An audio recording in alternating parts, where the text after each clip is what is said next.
Approfondir les échanges bilatéraux entre le Rwanda et la Jamaïque. Au bénéfice des populations, tel était le but de la visite de travail du président rwandais Paul Kagame en Jamaïque. Du 14 au 16 avril 2022, les gouvernements du Rwanda et de la Jamaïque, au travers de la signature de 2 mémorandums d'accords bilatéraux, ont axé leurs échanges sur plusieurs domaines dont la culture, les technologies de l'information et de la communication, la santé, le tourisme et le sport. Nous sommes partis de zéro et nous avons commencé avec le secteur public. Le secteur privé, quant à lui, n'existait presque pas. Il avait été éradiqué par les événements qui se sont produits en 1994.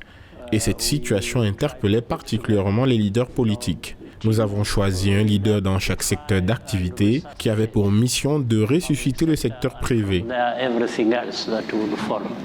Au cours d'une table ronde entre les autorités rwandaises, jamaïcaines et la société civile, le Premier ministre Andrew Holness a laissé entendre que le Rwanda constitue un exemple brillant en matière d'autonomisation de la femme et de la fille. Le président rwandais Paul Kagame, quant à lui, s'est appesanti sur les voies et moyens pour renforcer les relations bilatérales entre l'Afrique et les Caraïbes.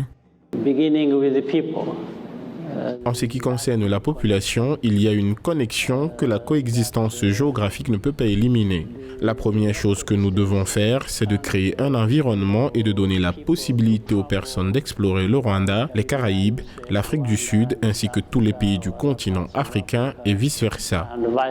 Au cours des dernières années, le Rwanda s'est imposé en Afrique comme un moteur de développement et de progrès socio-économique. Aujourd'hui, le Rwanda souhaite coopérer plus étroitement avec la Jamaïque, partager des expériences en matière de commerce et d'investissement, ainsi que d'unité nationale et de développement citoyen.